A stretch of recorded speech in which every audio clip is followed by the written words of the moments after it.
Allah memberikan kita kesehatan sehingga kita bisa berkumpul di kelas pada hari ini. Salawat berpampuran salam juga tak lupa pula kita sajikan kepada Nabi Muhammad SAW yang telah membawa kita dari alam kegelapan menuju ke alam yang penuh dengan terang benderang. Baik, sebelum itu perkenalkan kami dari kelompok 9. Kami akan membahas tentang evaluasi kinerja dalam konteks wirausaha yang beramalkan saya sendiri Tarisa Salsa Wibowo. Saya Berdano, saya Wahyu. Jadi sebelum itu kami ucapkan terima kasih kepada Ibu Muhammad di FPD yang telah memberikan kami kesempatan dan kami akan membahas tentang bagaimana konsep dan pentingnya evaluasi kinerja dalam wirausaha, metode dan indikator evaluasi kinerja wirausaha, dan strategi meningkatkan kinerja wirausaha berdasarkan hasil evaluasi. Apa itu evaluasi kinerja dalam wirausaha? Evaluasi kinerja merupakan proses penting bagi seorang wirausaha untuk menilai pencapaian tujuan usaha mereka.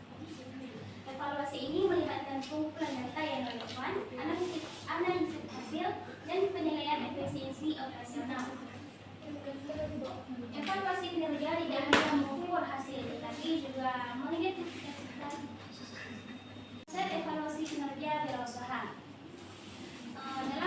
Dalam proses ini melibatkan beberapa proses. Yang pertama, pengumpulan data, yaitu mengumpulkan informasi relevan tentang kinerja usaha seorang wirausaha.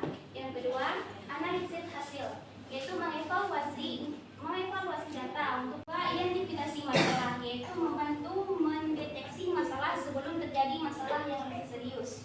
Yang ketiga, alokasi sumber daya, yaitu kemungkinan penggunaan sumber daya yang lebih efisien dan jelas. Yang terakhir, peningkatan daya saing, mendorong inovasi dan perbaikan sebuah strategi. Ada metode evaluasi kinerja kuantitatif. Pendekatan kuantitatif itu merupakan usaha mengukur kinerja berdasarkan data dan angka yang dapat dihitung. Jadi kuantitatif itu dia berdasarkan angka dan data. Jadi dia ada datanya langsung, kita bisa lihat itu data-datanya. Jadi di sini ada melibatkan pengukuran rasio. Rasio itu adalah perbandingan. Ada 3 rasio di sini. Rasio yang pertama itu ada return on investment atau investasi. Selanjutnya ada return on asset atau aset, dan profit margin.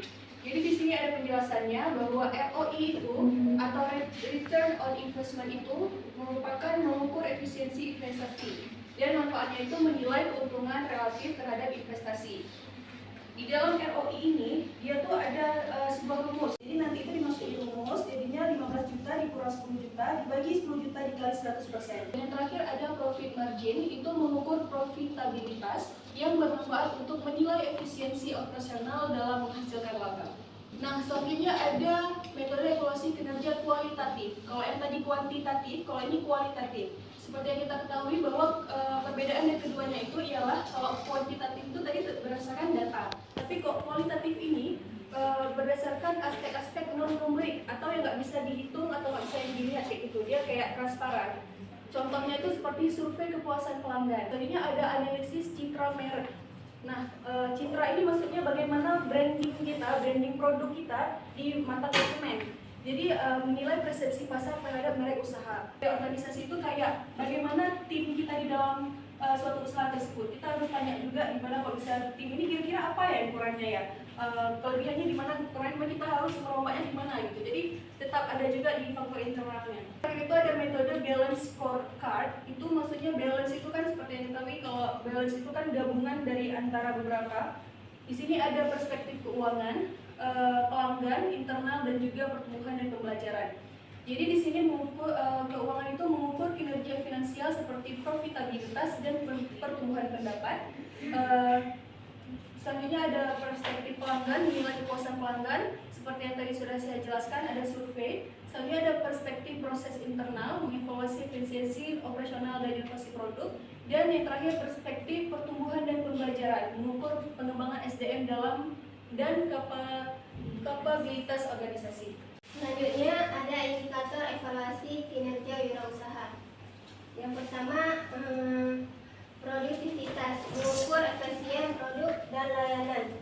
Produktivitas mengukur sejauh mana usaha dapat menghasilkan produk atau layanan dengan biaya yang lebih rendah dan lebih efisien. Yang kedua, inovasi.